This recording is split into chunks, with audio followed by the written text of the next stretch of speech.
Well, what is happening, Bond fans? Welcome back to the channel. I am D-WIZZLE, and welcome to another edition of my podcast. And finally, we are returning to the James Bond 007 franchise. I know it's been a while since we've done these, and it's hard to keep up with all this, with the No Time to Die movie date keep getting pushed back over and over again. It's been chaotic, but don't worry, we are back talking about James Bond. We are talking about all the James Bond films leading up to No Time to Die, which is coming out for sure in October.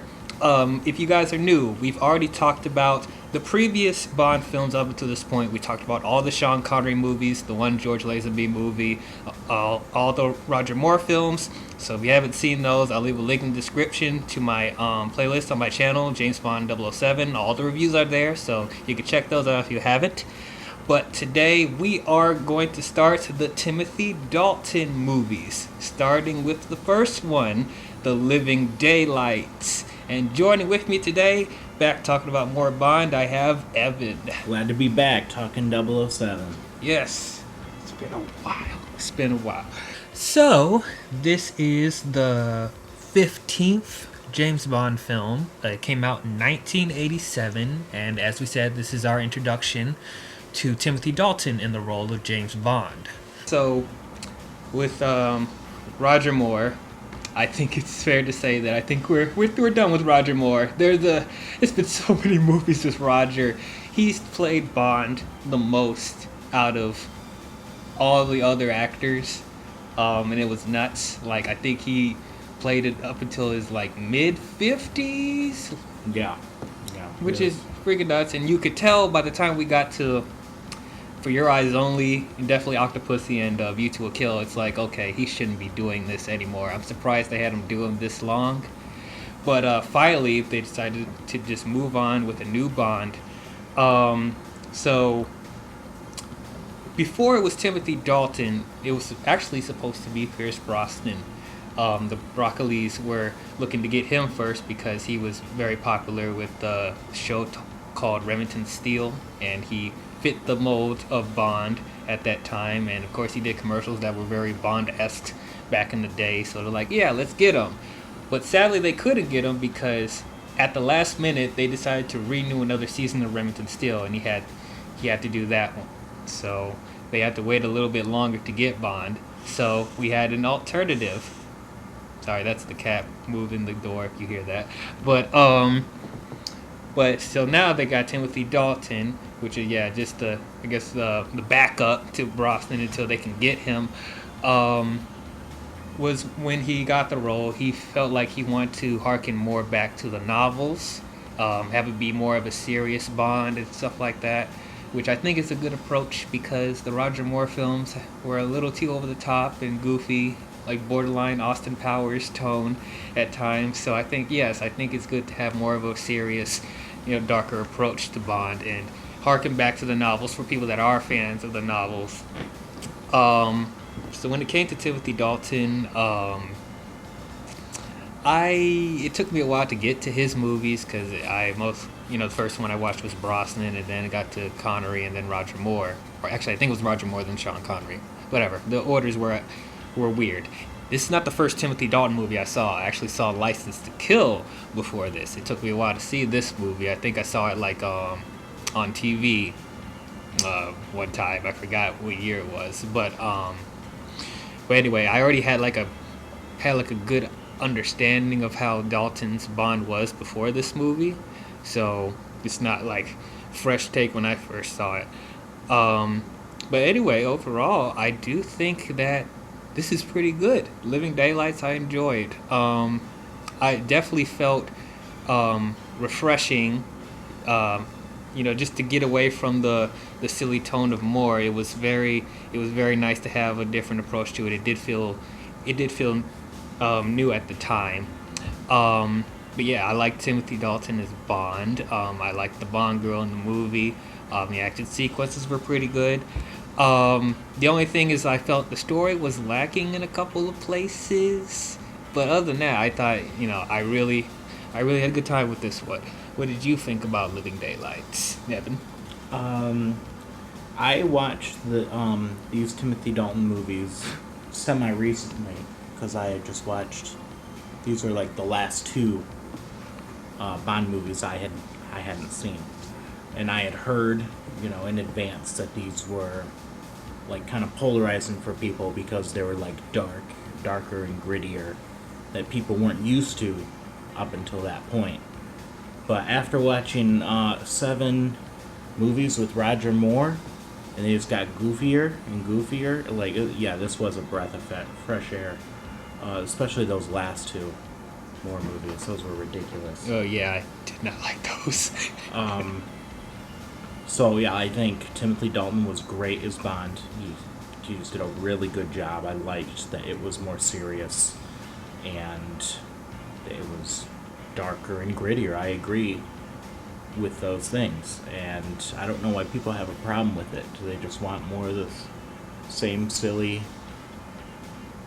goofy Bond? I mean, I'm guessing at the time because they were so used to like the campy nature of Moore for so long, and I'm guessing a lot of people haven't read the Bond novels to know what the exact tone of Bond is supposed to be.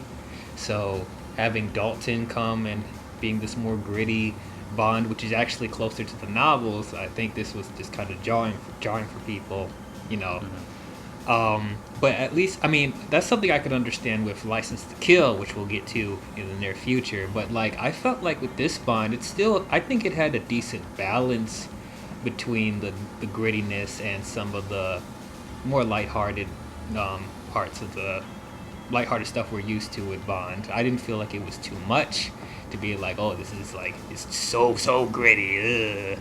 I don't know. That's just me. Yeah, I didn't really feel that way either. And I also agree that my main problem with this movie is the story. I don't even remember the story. I saw it a handful of months back. I just already completely forgot. And even revisiting it, like, the story didn't really keep my attention, mostly. So that is the one thing that kept this from being a great Bond film.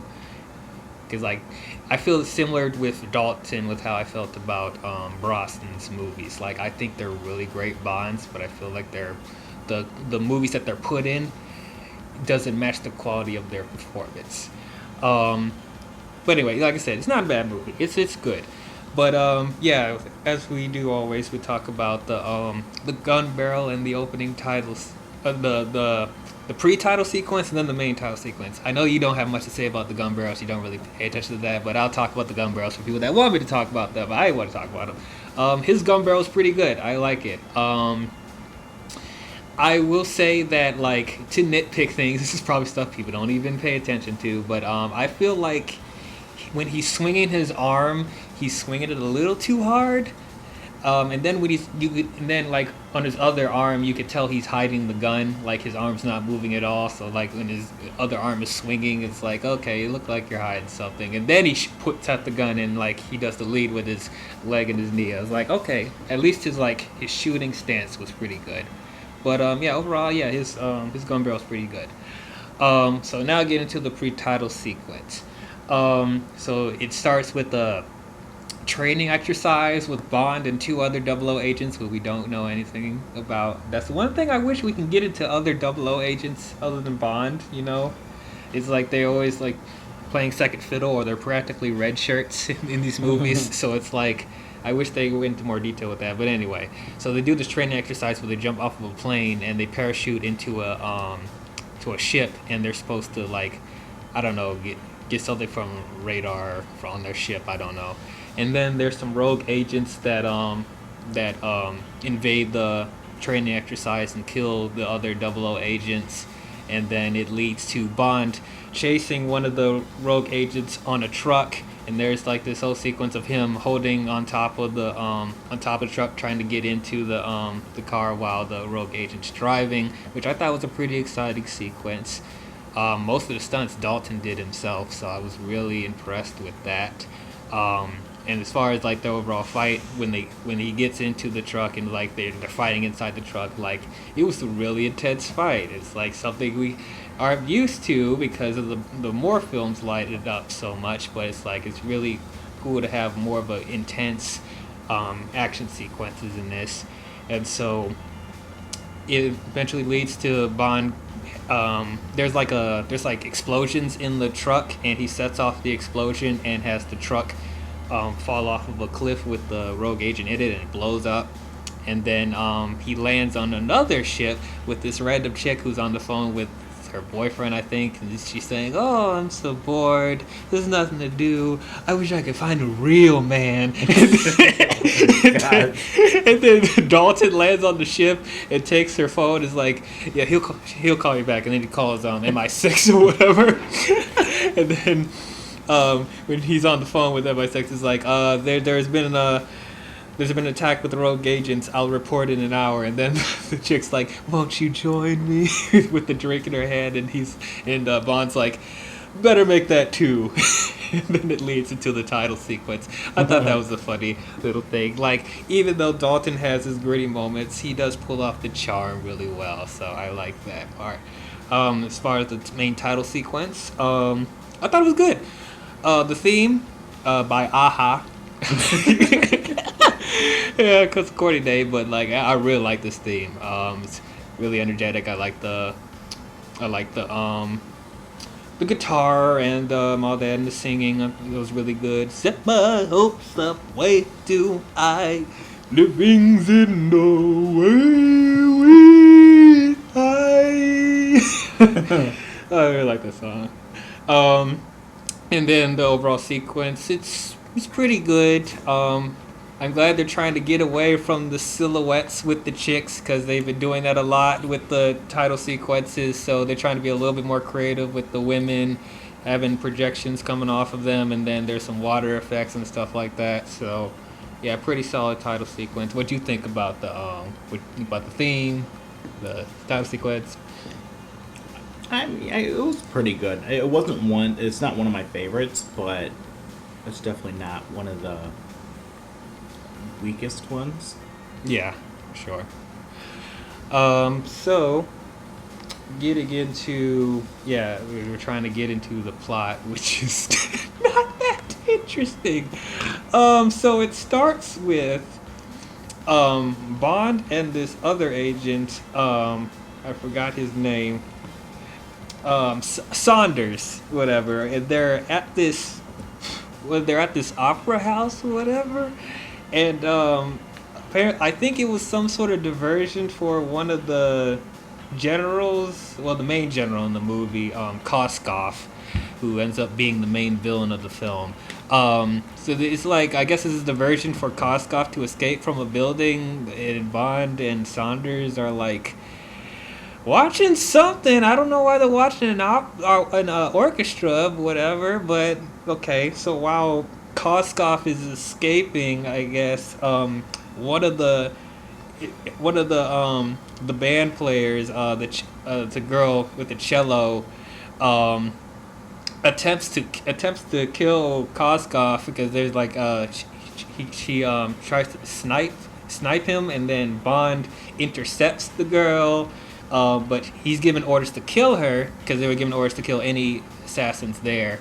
But he holds back on that one girl for some reason. I think it's because like she's too timid to be a sniper. It was like, what?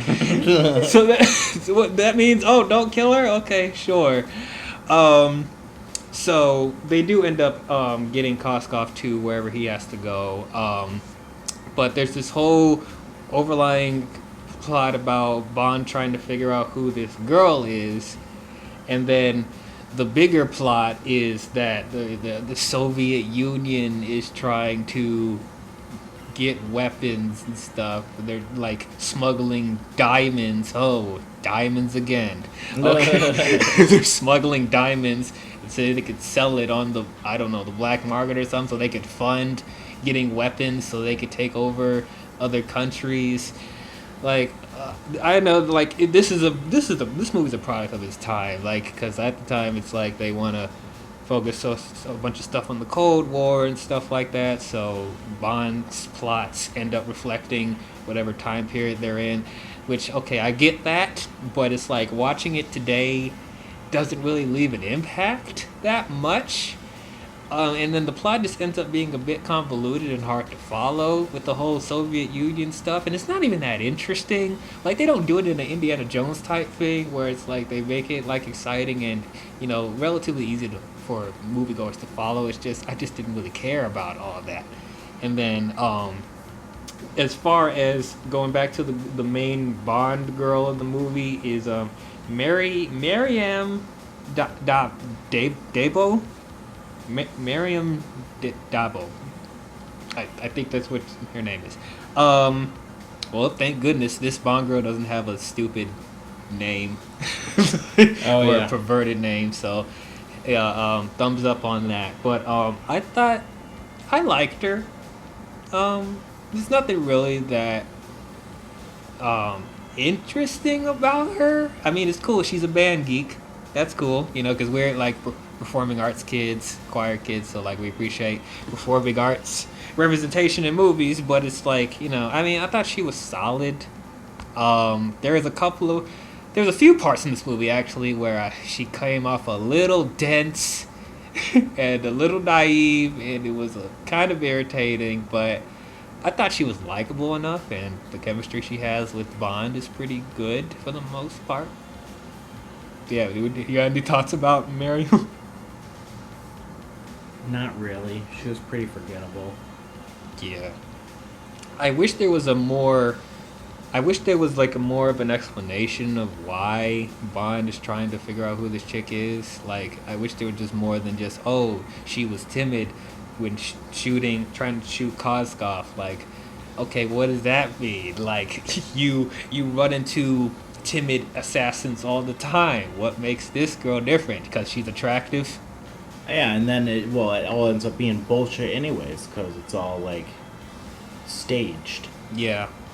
So. And isn't she Koskov's like girlfriend or something? Yeah. Yeah. Just like, oh, it was all a ruse anyways. Whatever. Right, and then she ends up being, since she is Koskov's girlfriend, and I guess it's rogue agent assassins, like there's this whole subplot. Another subplot with Bond is like, traveling half of the world with her, and she doesn't ask any questions about who he is, even though there's like huge indications that he's a spy. They literally get into a firefight in the middle of the Arctic with Bond's state-of-the-art car with missiles. And she doesn't question that at all.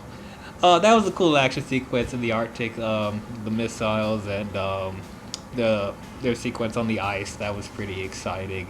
And I think it was like a different model of an Aston Martin, so it's not like the typical Aston Martin that we are used to seeing in Bond films. But yeah, I thought that was a nice looking car. But it's like stuff like that where it's like you don't question that. And it takes her a long time for her to even contact Koskov to be like, hey, what's up with this dude? Like, yeah. Like, come on now. Oh, you know what I forgot to mention?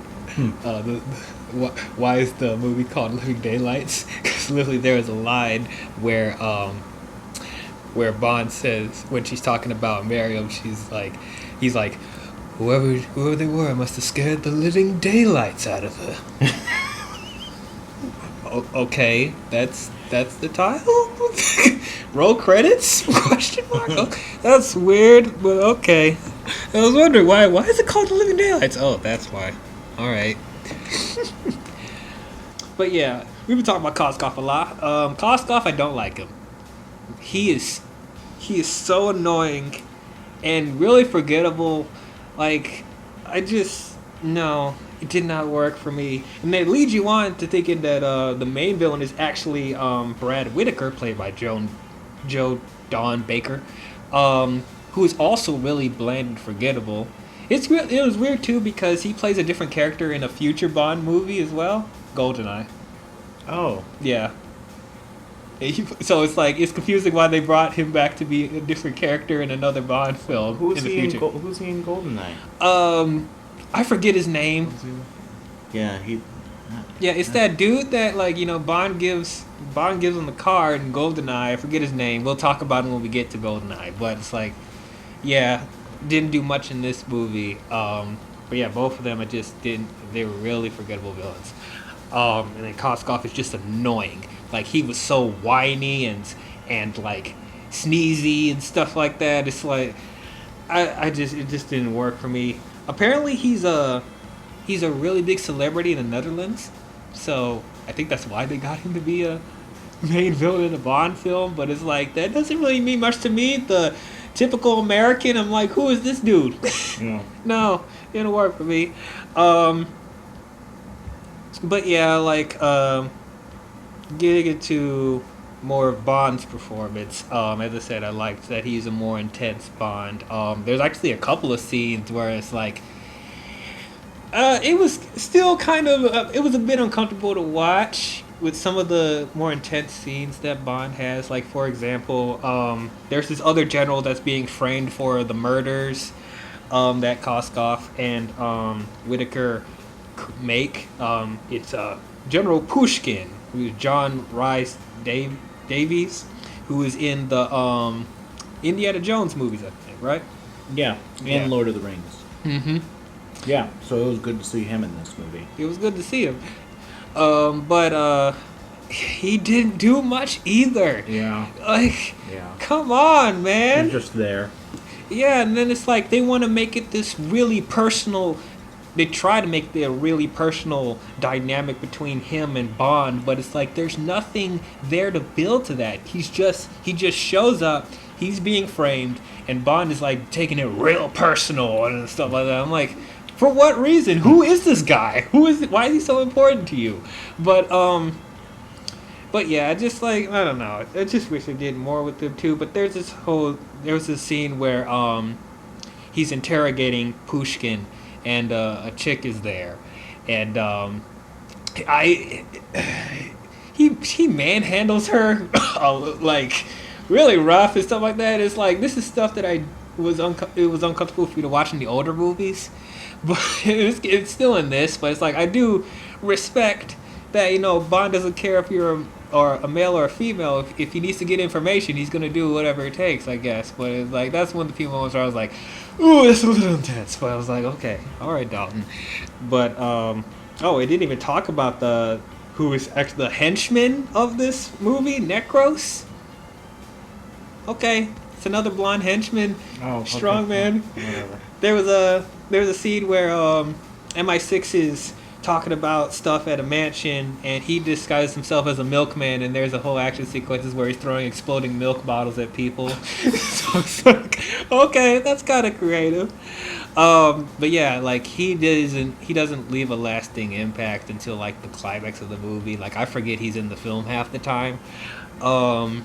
Speaking of gadgets, we haven't talked about Q. Q is good as always. Really liked him. The main gadget he gives Bond in the movie is this keychain that has sleeping gas or whatever, and it's activated by whistle. So I was like, okay, that's pretty creative.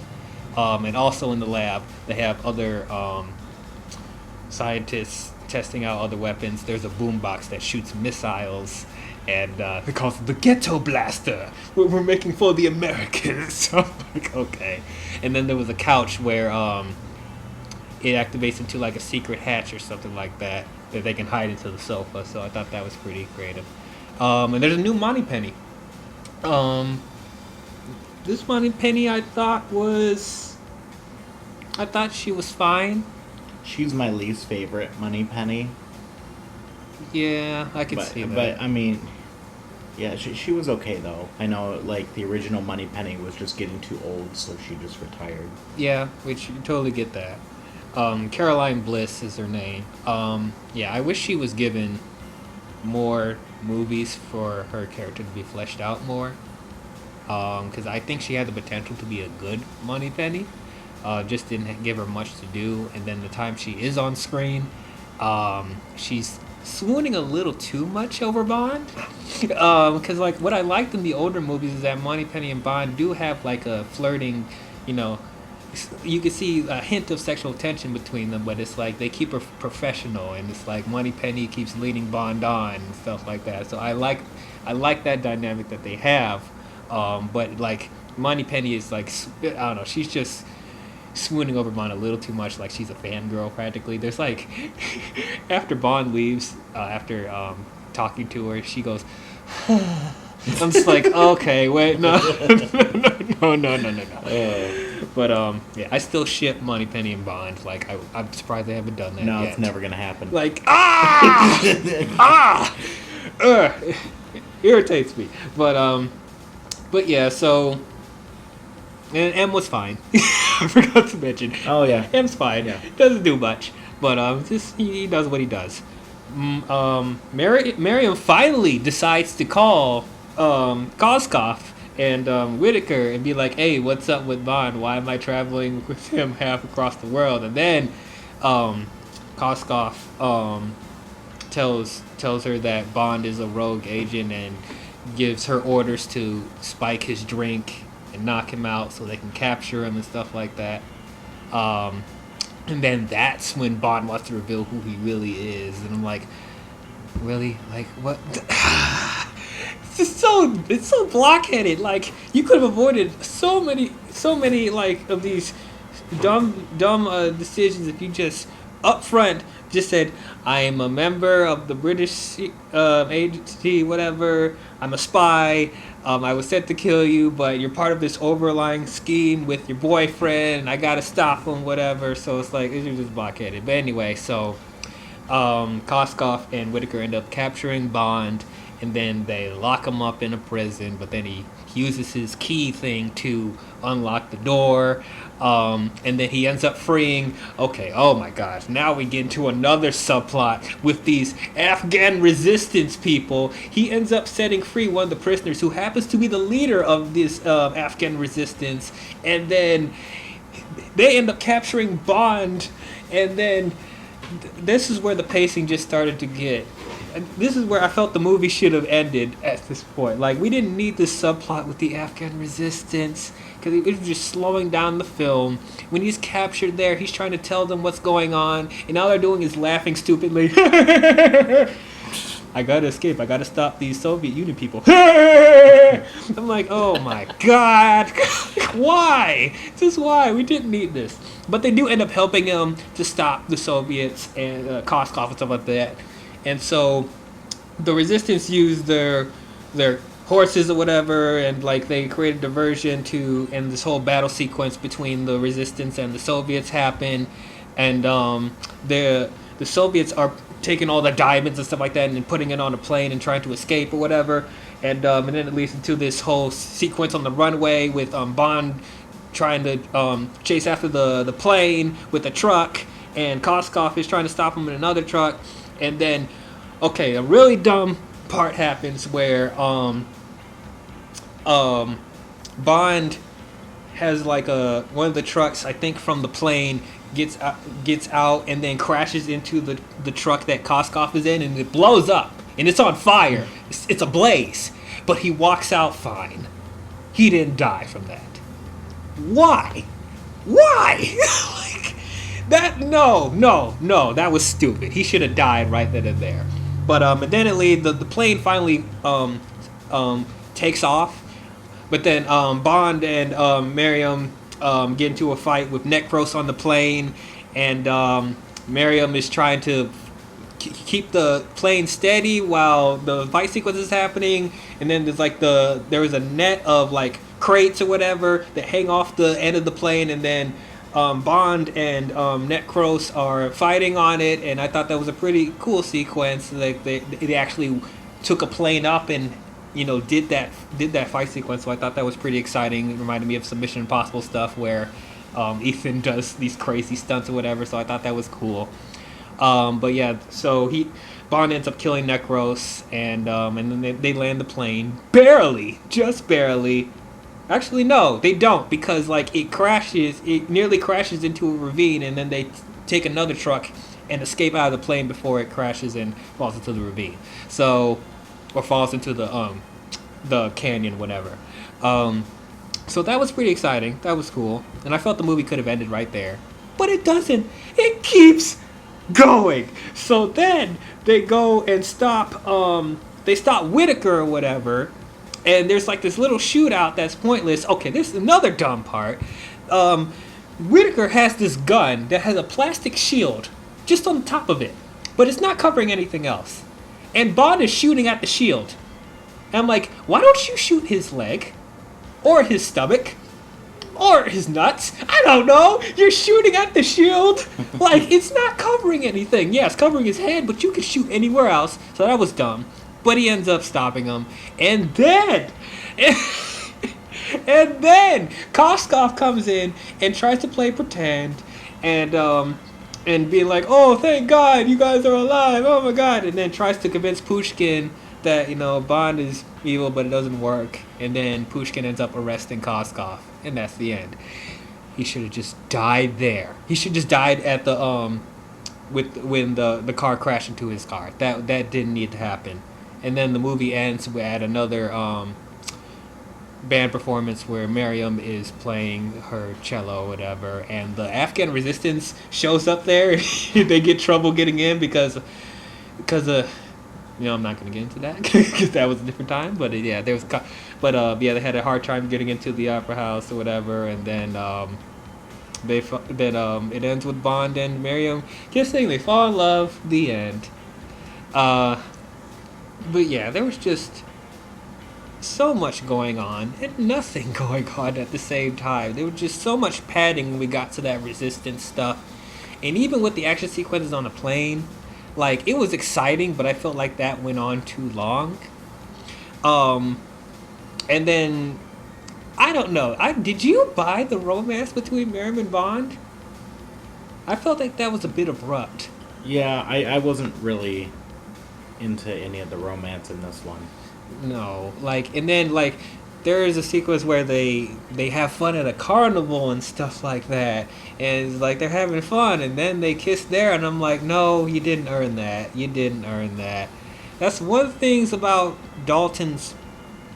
I wouldn't say like his performance was bad, but just the writing that they gave him. They're still trying to put in the Roger Moore silly isms in there and wooing girls when he shouldn't be. Like that, when kissing at the carnival, when they haven't built a romance at all. And then there's even like the sequence in the Arctic with the car chase. There's a silly moment where they're sliding in the case of the cello that Miriam owns. They're sliding in the mountains with the cello. That was ridiculous. And they're using the actual cello to pedal and control the. Yeah, that's some silly moments. That was funny though. I actually like that part. But yeah, it was ridiculous. It was ridiculous. Like, that's the part was like, we don't need that anymore. It just seems kind of goofy because like they go out their way to make Dalton so serious. But they still want to put these silly moments in here like that, which it's not the worst thing ever, It's not like the double taking pigeon in Moonraker and stuff like that. It's not that silly, but it was just weird. But yeah, that's all I got. You got it? This is another one of those Bond movies where, like, I feel like an idiot when I'm watching the movie because the storytelling isn't very clear. They don't lay everything out. Right. Like, nicely for you, so it's like I'm trying to follow it and I'm just having a hard time following the plot. Yeah. It's like I said, it's such a shame because Dalton is giving his all in this movie, and it's like the Bond girl is not bad, but it's just the villains weren't good and the plot is just not interesting. I'm sure people that appreciate history with with the Cold War and stuff like that, they'll probably get like an appreciation out of some of the plot points, but it's like a general moviegoer, I really have a hard time believing that it'll keep their interest the entire way through. Yeah, I mean, I don't mind them doing a Cold War era Bond movie. I just wish the story was more interesting. Yeah. But I guess that's all I gotta say about it. I do think this is a good Bond film. I think this is a step in the right direction for the bringing Bond into the modern era. But and I think Dalton is a really good Bond. But yeah, I just wish the story was better, and I wish the villains were better, and even the Bond girl, which I thought she was fine. I wish they did better writing with her and not made her so naive about certain situations, especially because she's an assassin and stuff like that. She should be more aware of stuff going on. But the action sequences were pretty good. I like the intensity. I like the grit. But yeah, so I will say that The Living Daylights is pretty good. It's a low pretty good, but still, it was enjoyable.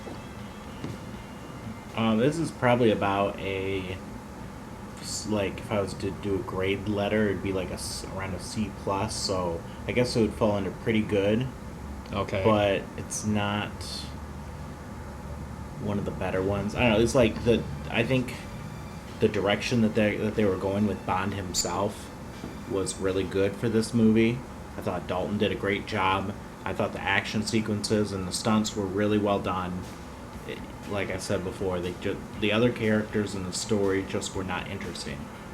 Yeah. But yeah, that is our thoughts on The Living Daylights. What did you guys think about it? Did you guys love it? Did you guys hate it? Did you guys think it was okay? Comment below and let us know. So yeah, the next one we are going to get into is License to Kill. So tune in for that when it comes out. If you guys enjoyed this, don't forget to leave a thumbs up and subscribe to the channel. And don't forget to hit that bell if you want to be notified on future videos we'll be doing. Like I said, if you guys want to check out our older Bond reviews, check out the link in the description. It'll take you to the playlist. But that's all we have for you Bond fans. We'll see you guys in the next one. Talk to you guys later. Bye-bye.